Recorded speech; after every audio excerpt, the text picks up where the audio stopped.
Hello everyone. Welcome to Auric Academy. Auric Academy पे आपका बहुत बहुत स्वागत है। और आज हम आए हैं क्लास 11 से थर्मोडायनामिक्स चैप्टर लेके। बहुत बहुत बहुत ही ज़्यादा इम्पॉर्टेंट चैप्टर है ये थर्मोडायनामिक्स। लिटिल बिट कंफ्यूजिंग भी हो जाता है, बट पूरी कोशिश यही रहेगी कि आपको ज़्यादा से ज़्यादा समझ में आ सके।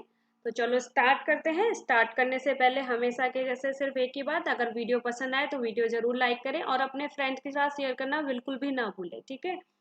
और आपको पता है कि थर्मोडायनेमिक्स आपके क्लास 11 में सेकंड टर्म में आएगा, तो इसलिए पूरी कोशिश यही रहेगी कि आपके जो सेकंड टर्म में इम्पॉर्टेंट टॉपिक्स हैं उनको हम वीडियो में कवर कर पाएँ। जो नहीं भी कवर हो पाए तो प्लीज़ फॉरगिव फॉर दैट। और नियर फ्यूचर आपके लिए मोस्ट कोशिश यही रहेगी कि ज़्यादा से ज़्यादा वीडियो हम अपलोड कर सकें और आपके डाउट्स क्लियर कर सकें। तो चलो स्टार्ट करते हैं।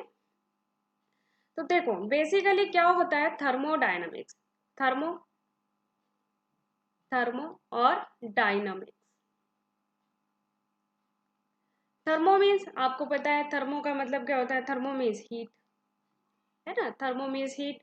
और डायनामिक्स मीन्स चेंज। डायनामिक्स का क्या मतलब होता है कि क्या चेंज हो रहा है, यानी बेसिकली कि अगर हम थर्मोडायनामिक्स की बात कर रहे हैं तो हम हीट चेंज की बात कर रहे हैं। और थर्मोडायनामिक्स यहाँ पे हम किस में बात कर रहे हैं, हम केमिस्ट्री में बात कर रहे हैं, तो ऑब्वियसली हम केमिकल चेंजेस की बात करेंगे, ठीक है। तो कोई भी फिजिकल या केमिकल चेंजेस होता है तो वो कैसे होता है, वो बेसिकली किसके थ्रू होगा, एनर्जी चेंज के थ्रू, यानी हीट चेंज के थ्रू, ठीक है। तो हीट किस फॉर्म में हो सकता है, हीट हो सकता है हमारा एनर्जी की फॉर्म में, और किस फॉर्म में हो सकता है, वर्क की फॉर्म में, ठीक है। और ये आपस में सब क्या है, को रिलेटेड है। सभी क्या है, को रिलेटेड है, यानी कि हीट एनर्जी और वर्क आपस में को रिलेटेड है। तो अगर इनमें से कुछ भी चेंजेस हो रहा है तो ऑब्वियसली क्या हो रही है, डायनामिक्स बदल रही है। डायनामिक्स बदल रही है। जैसे हम कहते हैं कि अरे वो मेरा बहुत अच्छा फ्रेंड था लेकिन अब नहीं है, तो क्या हो गया, क्यों नहीं हुआ, क्योंकि हमारे कहीं ना कहीं उसके साथ में कुछ जो हमारा डायनामिक्स होते ना वो चेंज हो गए, ठीक है। हमारी एनर्जी अब मैच नहीं कर रही, अब हमारी एनर्जी में क्या हो गया, गैप आ गया, चेंज आ गया, ठीक है। तो उसको क्या कहेंगे हम, थर्मोडायनेमिक्स के में उसमें क्या कह सकते हैं कि हमारा जो एनर्जी था, जो एनर्जी ट्रांसफर हो रहा था, दैट चेंज हो गया है अब। तो इस तरह से हम कह सकते हैं, है ना, ठीक है। तो बेसिकली आज जो हम पढ़ेंगे थर्मोडायनेमिक्स में वो हम पढ़ेंगे केमिकल चेंजेस के लिए, ठीक है। केमिकल चेंजेस के लिए अब कभी भी हम कुछ भी हीट चेंज या इसकी बात करते हैं या केमिकल चेंज की बात करते हैं तो सबसे पहले हमारे दिमाग में यही आता है कि केमिकल चेंज हुआ कैसे। केमिकल चेंज कब हो रहा है कि हमने जब कोई क्या कराया, किसी रिएक्टेंट पे रिएक्शन कराई, रिएक्टेंट रिएक्टेंट रिएक्ट करते हैं और हमें क्या मिल जाता है, प्रोडक्ट मिल जाता है, प्रोडक्ट मिल जाता है।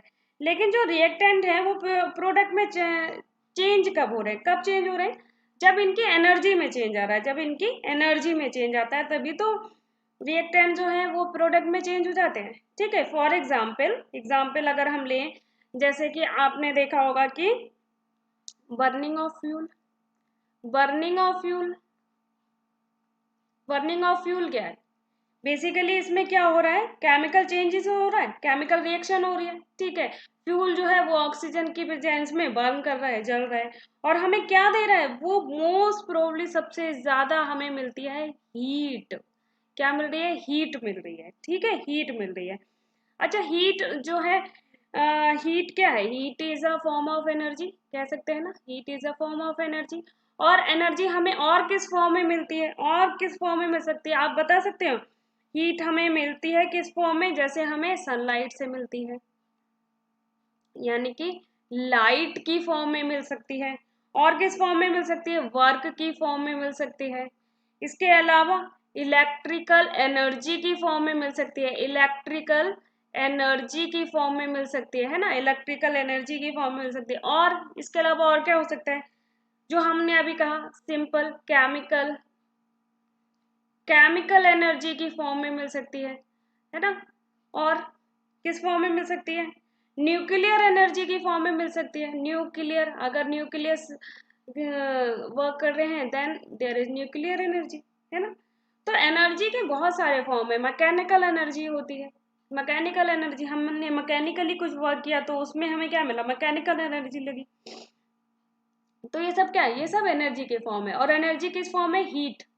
हीट हीट का मतलब ये नहीं कि हम जब जल रहे हैं तभी हमें हीट का एहसास हो। हीट का मतलब कि हमारे कुछ भी टेम्परेचर में चेंज हो रहा है तो दैट मीन कि एनर्जी का चेंज हो रहा है। तो उस तरह से क्या हो गया कि जो है एनर्जी में चेंजेस आ गए। ठीक है। अच्छा, इसके अलावा और क्या सकता है, जैसे मैंने बोला कि मैकेनिकल एनर्जी, मैकेनिकल एनर्जी भी तो आएगी भाई। अगर आपने किसी पे अपना कुछ जोर आजमाइश कर ली और मैकेनिकल एनर्जी लगा दी तो भी तो वो एनर्जी ही है इन दी फॉर्म ऑफ, जैसे कि क्या कह सकते हैं, कोई कोई मशीन है, किसी मशीन को, अच्छा अब सिंपल अगर एक जनरल बात कहें कि क्या हो सकती है मैकेनिकल एनर्जी, मैकेनिकल एनर्जी हम क्या किस फॉर्म में कह सकते हैं, जैसे आपने साइकिल चलाई, ठीक है, आपने कोई व्हीकल चलाया, या आपने जनरेटर जो हाथ से चलाते हैं ना, जनरेटर, वो हाथ से चलाने वाला जो जनरेटर होता है उसको स्टार्ट करते हैं जब हम जनरेटर को, अब तो ऑटो स्टार्ट भी आने लगे हैं, बस बटन दबाया और स्टार्ट हो जाते हैं। लेकिन जहाँ पे हमारी खुद की एनर्जी लग रही है तो वो मैकेनिकल एनर्जी हो गई। ठीक है, मैकेनिकल एनर्जी हो गई ना। तो इस तरह की एनर्जी, ये सब क्या है, ये all these are forms of energy. तो बेसिकली अगर हम कहें कि क्या थर्मोडायनामिक्स क्या होता है, तो थर्मोडायनामिक्स को हम क्या लिख सकते हैं, the branch of science, the branch of science, the branch of science which deals which deals with the study of different different forms of energy and and their interconversion and their interconversion is called thermodynamics.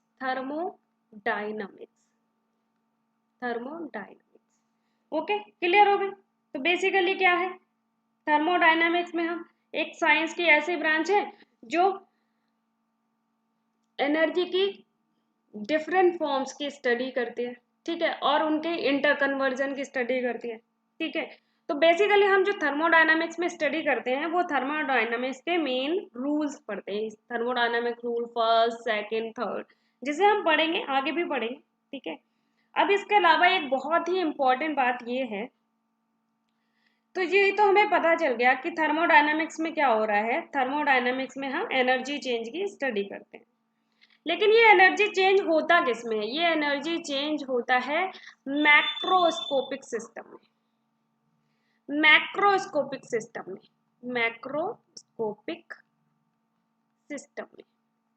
अब ये macroscopic क्या होते हैं और ये system क्या होते हैं, ठीक है।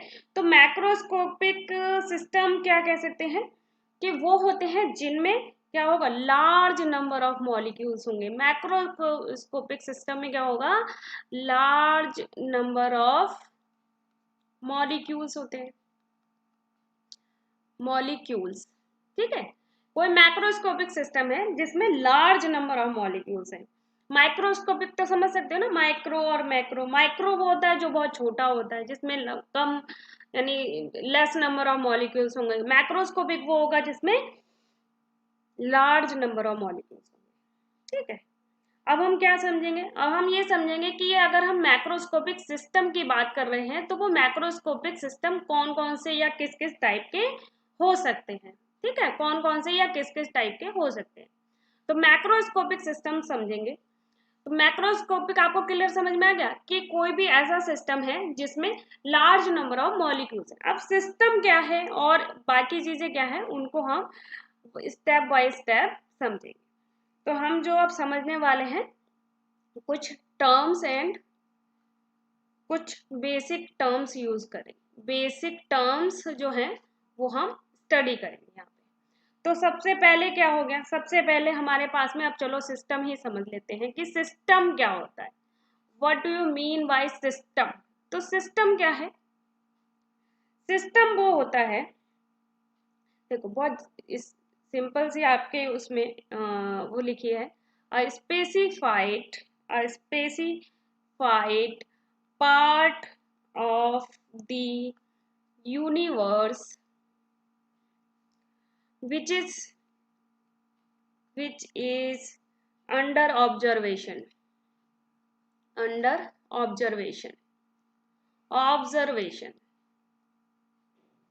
is called the system। तो सिस्टम क्या हो गया? बेसिकली सिस्टम वो हो गया जिसको हम ऑब्जर्व करते हैं, जिसके बारे में हम ऑब्जर्व करते हैं, या जिस पे कुछ भी चेंजेस हो रहे हैं तो वो सिस्टम करते हैं। जैसे हमारी बॉडी में तो एक सिस्टम ही है ना, जिसमें कुछ भी चेंजेस होता है। टेम्परेचर, अगर बाहर सर्दी है तो वो हमें फील होगी, गर्मी है तो वो हमें फील हो रही है, ठीक है। अगर कुछ भी चेंजेस आ रहे हैं तो वो हमें फील हो रहे हैं, कुछ भी इन्वायरमेंट में चेंजेस होते हैं तो वो हमें फील होता है, तो उसका इफेक्ट हम पे पड़ता है। तो सिस्टम क्या है? सिस्टम वो होता है जिसके बारे में हम स्टडी करते हैं, जिस पे कुछ भी चेंजेस होते हैं तो डायरेक्ट चेंजेस उस सिस्टम पे हो रहे हैं, ठीक है, तो वो हम पढ़ते हैं। ओके, अगर तो अब ये सिस्टम क्या होता है? ये सिस्टम भी दो टाइप के होते हैं। कौन कौन से हो सकते हैं? हेट्रोजीनियस और होमोजीनियस, ठीक है।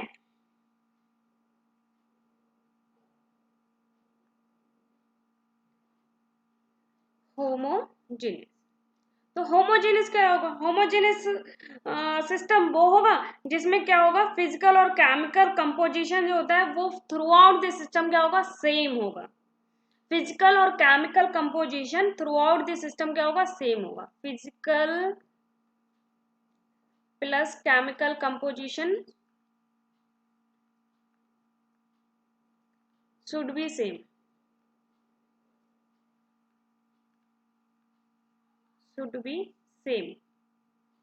और इसमें क्या होगा, physical plus chemical composition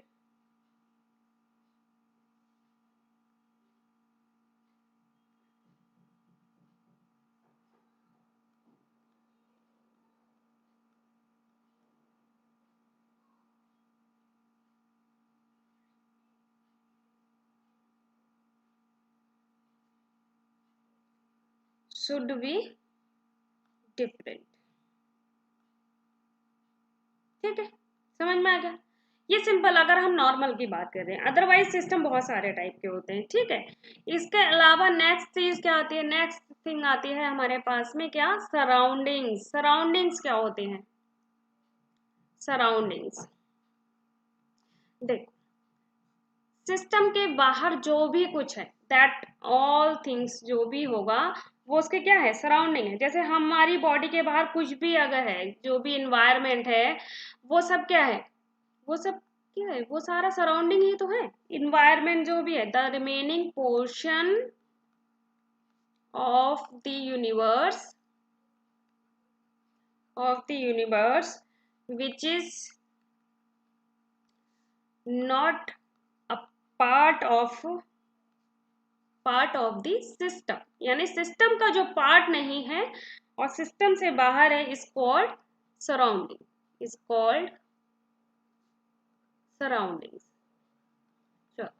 surroundings. Okay, तो अब इसके बाद में इंपॉर्टेंट थिंग इज दैट कि सिस्टम प्लस सराउंडिंग्स मिलके क्या बना रहे हैं? सराउंडिंग्स मिलके क्या बना रहे हैं? ये बना रहे हैं यूनिवर्स। ओके, तो अब चलो अब इसको समझते हैं क्या है। जैसे हमने एक क्या ले लिया, बीकर ले लिया, ठीक है, एक बीकर ले लिया, उसके अंदर क्या है, सपोज ये वाटर है इस बीकर के अंदर, ठीक है। तो ये बीकर क्या है? ये बीकर तो हो गया हमारा एक system, this one is system, और इसके चारों तरफ जो भी कुछ है दैट इज सराउंडिंग्स, ठीक है। सराउंडिंग्स हो गया सारा, सराउंडिंग्स यहाँ भी जो भी चारों तरफ है इसके, वो सब इसके क्या है, वो सारे इसके सराउंडिंग्स है ना। अब ये ओपन सिस्टम है यानी खुला हुआ है, तो इसलिए जो भी चेंजेस होंगे वो डायरेक्ट इसमें हो सकते हैं, ठीक है। तो बेसिकली ये जो बीकर है, ये बीकर क्या है, एक सिस्टम है। अगर इसके वाटर में, इसमें जो वाटर है उसमें कुछ भी चेंजेस आ रहा है तो वो सिस्टम में चेंज आ रहा है। और इस सराउंडिंग में अगर कुछ चेंज आ रहा है तो वो सिस्टम को इफेक्ट कर सकता है। अगर सराउंडिंग में कुछ भी चेंज आएगा तो वो सिस्टम पे इफेक्ट कर सकता है, लेकिन ये कंपलसरी भी नहीं है, क्योंकि ये डिपेंड करता है कि सिस्टम कितने टाइप का है या हमने जो सिस्टम लिया है वो कौन सा है।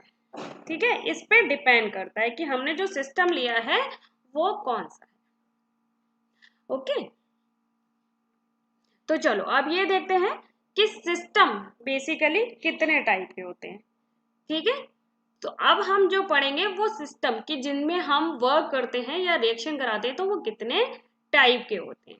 ओके ओके, तो सिस्टम्स तो we are going to understand system. तो हम किसके बारे में बात करने वाले हैं? हम सिस्टम्स के बारे में। ठीक है, कि सिस्टम कितने टाइप के होते हैं। तो बेसिकली सिस्टम 3 टाइप के होते हैं। कौन कौन से होते हैं? First one is open system. I am just changing the color. Open system. Okay, open system. What is open system? Basically open system is like कि इसमें क्या होता है, ये हमारा एक सपोज एक बीकर या एक बॉटल है पानी की, और उसमें क्या है, हियर इज वाटर, पानी है। ठीक है, तो ये जो सिस्टम है इसमें क्या हो रहा है, यहाँ से हम क्या कर सकते हैं, मैटर को एक्सचेंज कर सकते हैं। क्या कर सकते हैं हम? मैटर एक्सचेंज कर सकते हैं। ठीक है, मैटर को हम क्या कर सकते हैं, एक्सचेंज कर सकते हैं। और साथ ही साथ क्या कर सकते हैं, हम एनर्जी का एक्सचेंज कर सकते हैं। ठीक है, एनर्जी एक्सचेंज कर सकते हैं। किससे? सराउंडिंग से। ठीक है, तो ओपन सिस्टम वो सिस्टम होते हैं जिसमें मैटर और एनर्जी को हम क्या कर सकते हैं, सराउंडिंग से एक्सचेंज कर सकते हैं। तो बेसिकली हम ये लिख सकते हैं ना कि exchange of energy and matter between system and surrounding. तो सिस्टम से सराउंडिंग को जा सकती है और सराउंडिंग से किसको जा सकती है, सिस्टम को। ठीक है, तो ये आपस में एक्सचेंज कर सकते हैं। ठीक है, अच्छा यहाँ पे एक चीज और बताना रह गया कि जो सिस्टम और सराउंडिंग को जो बॉल क्या करती है, सेपरेट करती है, उस बॉल को हम कहते हैं, इस बॉल को हम क्या कहेंगे, ये जो बॉल है यानी इस बीकर की जो बॉल है इसको हम कहते हैं बाउंड्री। ओके, जैसे कि हमारे हमारे रूम, अगर हमारा एक रूम है और हम उस रूम के अंदर बैठे हैं और हम डोर क्लोज कर लें, ठीक है, तो जो हमारे रूम के चारों तरफ जो दीवारें होती हैं वो दीवार क्या होंगी, उस रूम की बाउंड्री होंगी जो सराउंडिंग यानी बाहर से हमें उस सराउंडिंग से सेपरेट कर रही हैं। ठीक है, इसी तरह से इस ओपन सिस्टम में देखो, ये जो वॉल है ना, ये जो वॉल है, ये क्या है, ये एक बाउंड्री के जैसे वर्क करेगी जो सराउंडिंग से सेपरेट कर रही है। भले ये ओपन सिस्टम हो, लेकिन ये जो वॉल है ना ये सराउंडिंग से सेपरेट कर रही है। ठीक है, सेकंड सिस्टम कौन सा होता है? Second system is closed system. अब ये क्लोज्ड सिस्टम क्या होते हैं? देखो इसमें हमने क्या देखा कि ये ओपन सिस्टम था। अब हमने क्या ले लिया, पानी की एक बॉटल ले ली, और उसमें क्या करा, पानी भर लिया, बट उस पे हमने क्या लगा दिया, एक कैप लगा दी। ठीक है, तो ये जो पानी की बॉटल है, this one is closed system. ये क्या कहलाएगी, क्लोज सिस्टम। तो क्लोज सिस्टम क्या होते हैं, इसमें मैटर का एक्सचेंज नहीं होगा, नहीं होगा, लेकिन एनर्जी का एक्सचेंज क्या हो जाएगा, एनर्जी का एक्सचेंज हो जाता है। एनर्जी का एक्सचेंज किससे, सराउंडिंग से हो जाएगा। ठीक है, सराउंडिंग से एनर्जी का एक्सचेंज हो जाता है। ठीक है, तो क्लोज सिस्टम क्या होते हैं, क्लोज सिस्टम वो होते हैं जिसमें no exchange of matter, sorry, no exchange of matter. ठीक है, but exchange of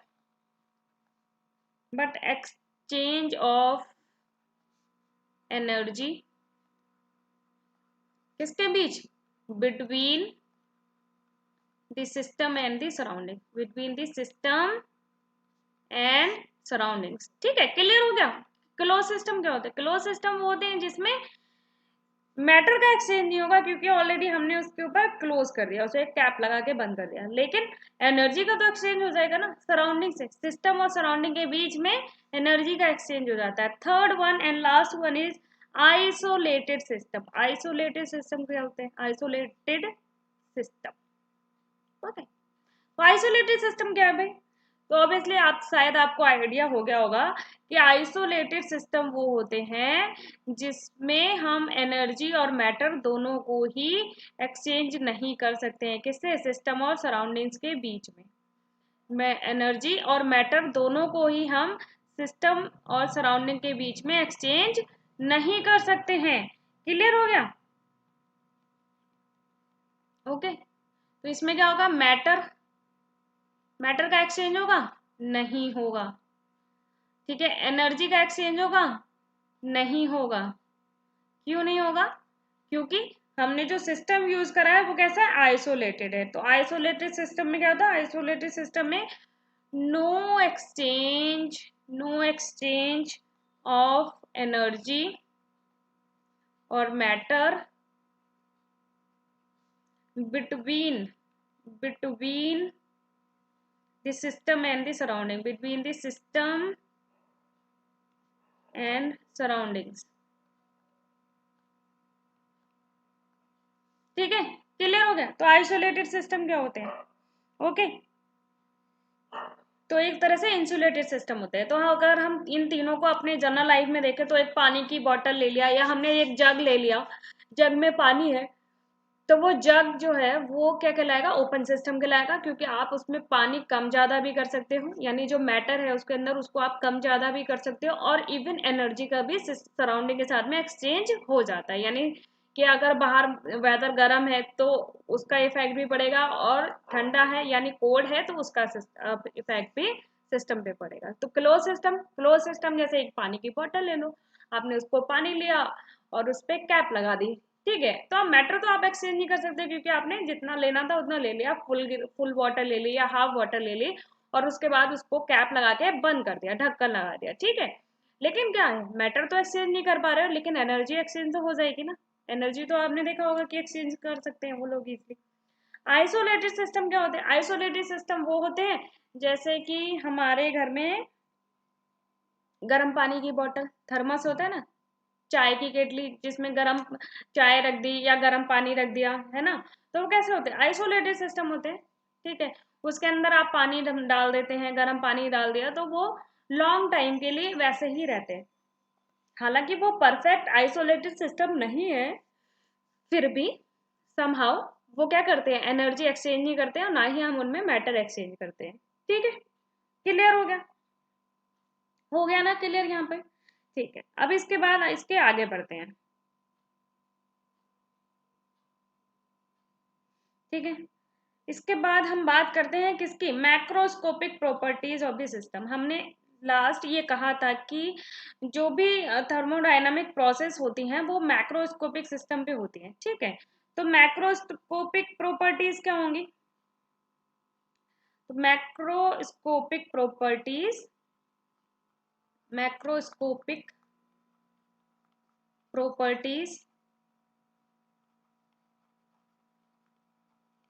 of the system. Macroscopic से क्या मतलब ना, कि कोई भी जो थर्मोडायनामिक होगा यानी रिएक्शंस होंगी, वो बेसिकली मैक्रोस्कोपिक सिस्टम में होते हैं। मैक्रोस्कोपिक सिस्टम क्या होते हैं? जो जिनमें लार्ज नंबर ऑफ मॉलिक्यूल्स होते हैं। ठीक है, और अगर हम मैक्रोस्कोपिक प्रॉपर्टीज की बात कर रहे हैं, तो इसका मतलब ये है कि कोई भी हमने जो मैटर लिया है उसके बल्क में मॉलिक्यूल्स जो होंगे वो उनके ऊपर इफेक्ट पड़ेगा। तो बेसिकली क्या हो गया? इनमें क्या कह सकते हैं हम मैक्रोस्कोपिक प्रॉपर्टीज को? The properties of the system, the properties of the system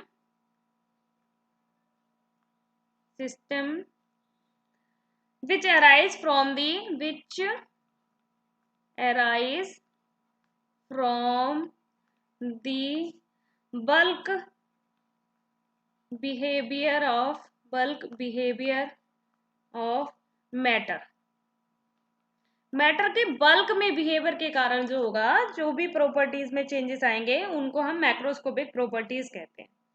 ठीक है, तो बेसिकली मैक्रोस्कोपिक प्रॉपर्टीज कौन कौन सी होती हैं? बेसिकली एग्जांपल हम ले सकते हैं मैक्रोस्कोपिक प्रॉपर्टीज का। क्या हो सकता है? जैसे कि प्रेशर, ठीक है, प्रेशर हो गया, वॉल्यूम हो गया, वॉल्यूम, टेम्परेचर, इसके अलावा क्या ले सकते हैं? इसके अलावा हमारा क्या हो गया? कंपोजिशन, ठीक है, या फिर हमने बात कर ली किसकी? मास की, ठीक है। इसके अलावा और क्या हो सकता है? विस्कोसिटी हो गई, विस्कोसिटी, ये सब, विस्कोसिटी, ये सब क्या हो गई? ये सारी एक्सेट्रा, ये सारी किस में आ जाएंगे? Macroscopic properties. मैक्रोस्कोपिक जिसमें बल्क में, कोई भी मैटर में बल्क में इनके ऊपर इफेक्ट पड़ता है ना, कि जैसे प्रेशर आपने लगाया किसी भी मैटर पे, तो ऐसा तो है नहीं कि पानी के सिर्फ एक ही मॉलिक्यूल पे फर्क पड़ेगा, नहीं पड़ेगा ना, सभी पे पड़ेगा। अगर नहीं इफेक्ट होगा तो किसी पे नहीं होगा, और होगा तो सभी पे होगा, है ना, right. Same with volume, volume मतलब बल्क में उसमें चेंज आएगा, ठीक है। तो चलो, मैक्रोस्कोपिक प्रॉपर्टीज भी 2 टाइप की होती हैं, ठीक है। तो मैक्रोस्कोपिक प्रॉपर्टी 2 टाइप की होती हैं। कौन कौन सी होती हैं? ये होती है एक्सटेंसिव प्रॉपर्टी, एक्सटेंसिव प्रॉपर्टीज,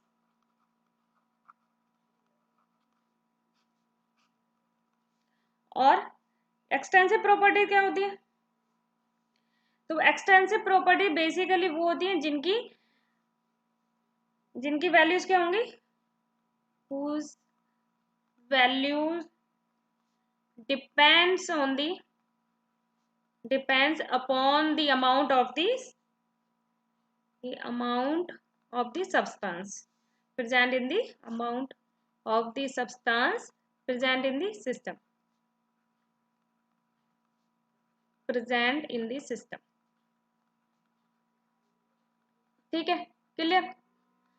कि एक्सटेंसिव प्रॉपर्टीज वो होंगी जो भी सिस्टम हमने लिया है उसमें जो हमने सब्सटेंस या मैटर लिया है उसके अमाउंट पे डिपेंड करती है, ठीक है। एक होती है हमारे कौन सी? Intensive property, intensive properties. तो इंटेंसिव प्रॉपर्टीज क्या होंगी? इंटेंसिव प्रॉपर्टीज वो होती हैं जिनमें क्या होता है? जिनकी वैल्यूज डिपेंड नहीं करती हैं, whose value is independent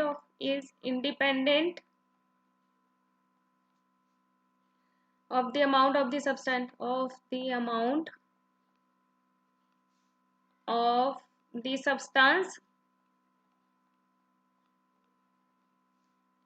present in the system,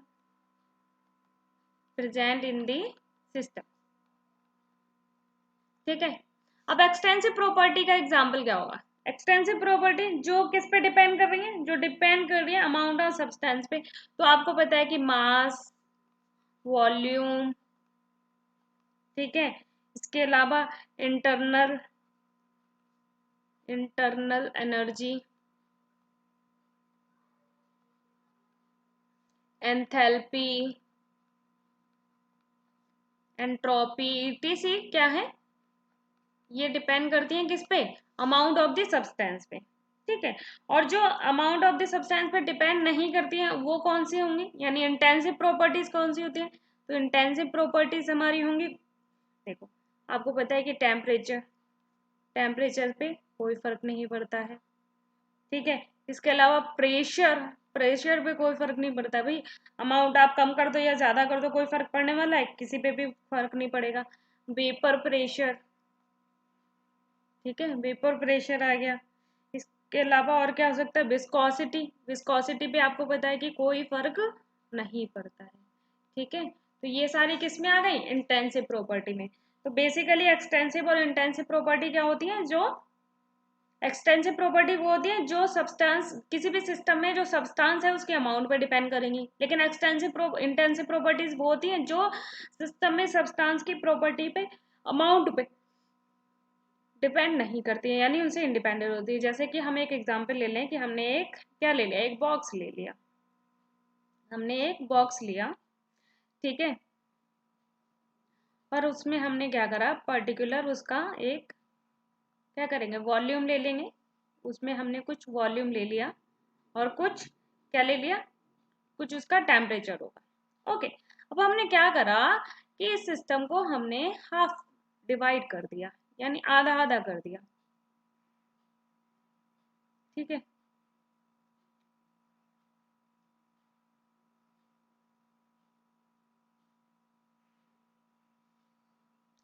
या सपोज यहाँ पे हमने एक क्या करी, एक बॉल बना दी, एक बॉल हमने खड़ी कर दी यहाँ पे दीवार, यानी हमारा एक रूम था, उस रूम को हमने आधा डिवाइड कर दिया। देखो, अब हमने रूम को जब आधा डिवाइड करा तो ऑब्वियसली उसका वॉल्यूम क्या होगा, वो तो हाफ हो जाएगा, लेकिन क्या आप टेम्परेचर हाफ कर पाओगे, टेम्परेचर तो सेम ही रहेगा ना, टेम्परेचर तो सेम ही रहेगा। अब आपका रूम है, आपने उस रूम में एक दीवार खड़ी कर दी, तो क्या हो गया, दीवार खड़ी करने से आपका रूम ही तो छोटा हो गया, वॉल्यूम ही तो छोटा हो गया, लेकिन टेम्परेचर थोड़ी ना आपका आधा हो गया, ठीक है।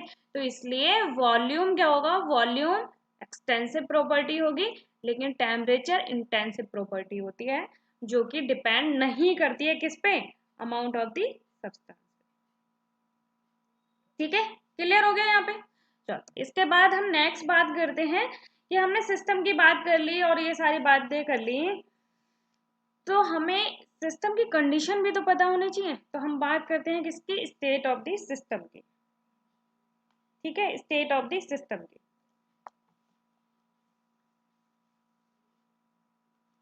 State of the system, state से क्या मतलब है कि जो हमारा सिस्टम है वो किस स्टेट में होना चाहिए ठीक है।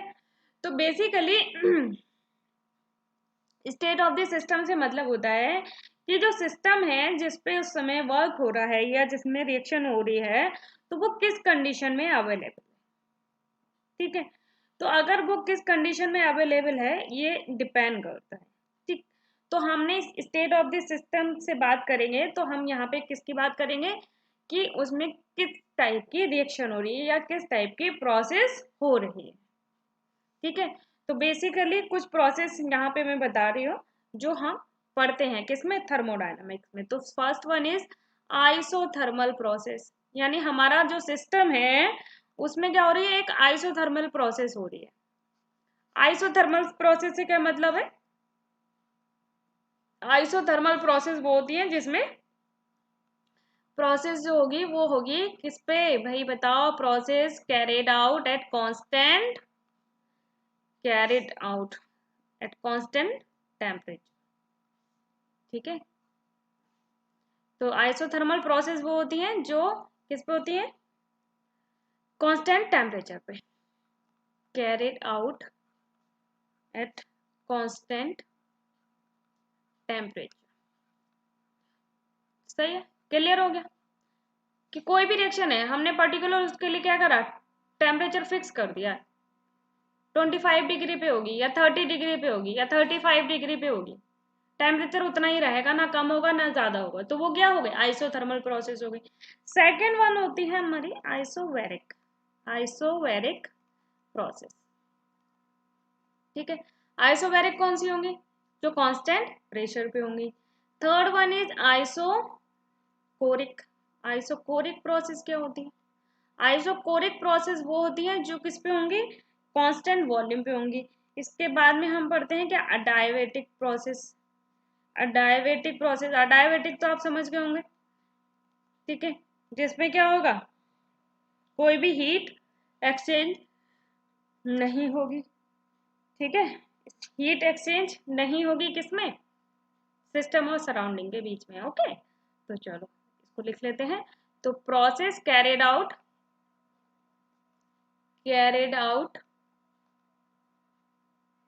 एट कांस्टेंट प्रेशर,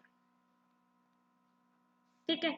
आइसोकोरिक कौन से होंगे? Process carried out at constant volume. ठीक है। डायबिटिक प्रोसेस क्या होती है? Process in which there is no heat transfer, कोई भी हीट ट्रांसफर नहीं होगा, no heat transfer between system and surrounding, system and surrounding. But यहाँ पे एक इम्पॉर्टेंट बात मैं आपको बता देती हूँ कि हीट एक्सचेंज तो नहीं होती है, ठीक है, लेकिन इसमें वर्क एक्सचेंज हो जाता है। हीट एक्सचेंज नहीं होती है डायबिटिक प्रोसेस में, बट वर्क एक्सचेंज होता है। Work can be exchange, work can be exchange, ठीक है, जिसको अभी हम आगे स्टडी करेंगे। ठीक है, डायबिटिक वर्क देखेंगे और उसको हम समझेंगे आगे। ओके, तो स्टेट ऑफ द सिस्टम समझ में आया? स्टेट ऑफ द सिस्टम से मतलब है कि जो सिस्टम जिसमें हम काम करने वाले हैं वो किस स्टेट में अवेलेबल, वो आइसोथर्मल स्टेट में है, यानी उसमें आइसोथर्मल प्रोसेस हो रही है, या आइसोबैरिक हो रही है, या आइसोकोरिक हो रही है, या डायबिटिक हो रही है। इसके अलावा रिवर्सिबल और इरिवर्सिबल भी होती है, जो आपको पता होगा कि रिवर्सिबल प्रोसेस कौन सी होती है, जो किसी भी स्टेट पे जाके हम जिसको रिवर्स कर सकें, यानी हमने कुछ भी वेरिएबल, कोई भी वेरिएबल चेंज कर दे तो क्या होगा कि वो रिवर्स हो जाएंगे। इरिवर्सिबल वो होती है जिसको हम रिवर्स नहीं कर सकते, यानी कि वो अगर फॉरवर्ड वे में हो रही है तो फॉरवर्ड वे में ही होगी, बैकवर्ड नहीं होगी। ठीक है, क्लियर? आपको पता होगा रिवर्सिबल और इरिवर्सिबल के लिए हम ये वाला, बेसिकली रिवर्सिबल के लिए हम ये साइन लेते हैं और इरिवर्सिबल के लिए ये। इसका मतलब ये कि रिएक्शन रिएक्टेंट से प्रोडक्ट बनना है इन अ फॉरवर्ड वे, तो ये इरिवर्सिबल है, हम प्रोडक्ट से वापस रिएक्टेंट नहीं बना सकते। लेकिन जब इस तरह की रिएक्शन होती है तो इसमें रिएक्टेंट से प्रोडक्ट तो बनता है, लेकिन प्रोडक्ट से कभी भी हम रिएक्टेंट बना सकते हैं, बट कंडीशन ये है कि हम क्या करेंगे, उसका उसमें हम कुछ चीजें चेंज कर सकते हैं, यानी प्रेशर लगा दिया, टेम्परेचर चेंज कर दिया, या हमने कुछ ऐसा कैटलिस्ट यूज कर लिया जो वापस से रिएक्टेंट बनाने लगे। ठीक है, तो ये कंडीशन डिपेंड ऑन कंडीशन की रिवर्सिबल प्रोसेस कब हो रही है। ओके, इसके अलावा नेक्स्ट आता है हमारे पास में क्या, स्टेट फंक्शन। स्टेट फंक्शंस क्या होते हैं? देखो, जो भी ये प्रोसेस हो रही है ये तो ये हो किस पे रही है, ये डिफरेंट वेरिएबल्स यूज होते हैं ना। वेरिएबल्स क्या है यहाँ पे, जैसे टेम्परेचर है, प्रेशर है, वॉल्यूम है, ये सब क्या है, ये सारे के सारे क्या है, वेरिएबल्स होते हैं, वेरिएबल्स होते हैं। ठीक है, तो दो तरह की चीजें होती हैं, स्टेट फंक्शंस, आप इन्हें वेरिएबल्स भी कह सकते हो, आप इन्हें फंक्शंस भी कह सकते हो। ठीक है, तो स्टेट फंक्शंस वो होते हैं जैसे कि variables like pressure, volume and temperature, pressure, volume and temperature, temperature, इनमें क्या होगा, and also composition, composition, not composition is here. तो बेसिकली हम किसकी बात कर रहे हैं, variables like pressure, volume and temperature जो हैं वो कैसे होते हैं, ये बेसिकली किस पे डिपेंड करते हैं, कि वैल्यू पे डिपेंड करते हैं, बिकॉज ये पाथ से फ्री होते हैं। इस variables like pressure, volume and temperature our path free, path free लिख सकते हैं ना इनको। पाथ फ्री से मतलब ये है कि ये डिपेंड नहीं कर रहा है कि इसमें हमने कैसे चेंजेस करें। लाइक सपोज कि अगर हम वॉल्यूम की बात करें, तो अगर हमने वॉल्यूम कम या ज्यादा करा है, या हमने सपोज हाफ बॉटल जो है पानी लिया, लेकिन अब हमने उसका वॉल्यूम जो है फुल बॉटल कर दिया। अब उस फुल बॉटल करने के लिए हमने उसमें टैप वाटर मिलाया, आरओ वाटर मिलाया, रिवर वाटर मिलाया, रेन वाटर मिलाया, कोई फर्क नहीं पड़ता। हम फर्क क्या पड़ता है कि उसका वॉल्यूम जो है वो हाफ बॉटल से अब कितना हो गया, फुल बॉटल हो गया है। ठीक है, फुल बॉटल हो गया है, मेनली सिर्फ यही डिपेंड करता है। ठीक है, क्लियर? इसी तरह से टेम्परेचर हमने कैसे बढ़ाया, टेम्परेचर हमने मैकेनिकल वर्क करके बढ़ाया, यानी कि हमने सिस्टम को इंटरनली बहुत हिलाया उसको स्पून से या किसी स्टिक से और उसके मॉलिक्यूल्स की एनर्जी बढ़ गई है, या फिर हमने बाहर से उसको इंटरनल मतलब बाहर से हमने एनर्जी दे दी, ठीक है, तो टेम्परेचर बढ़ाया। तो पाथ फ्री होते हैं। तो स्टेट फंक्शंस वो होते हैं जिनमें वेरिएबल्स, वो वेरिएबल्स जो किससे फ्री हो, पाथ से फ्री हो, जिन पे पाथ का कोई फर्क नहीं पड़ता। इसके अलावा पाथ फंक्शंस होते हैं, पाथ फंक्शंस वो होते हैं जिन पे बेसिकली किसका फर्क पड़ता है, पाथ का फंक्शन फर्क पड़ता है। पाथ का फर्क मतलब ये कि हम उस फंक्शन को किस तरह से वर्क करा रहे हैं, यानी कि किस तरह से फॉलो कर रहे हैं। तो that depend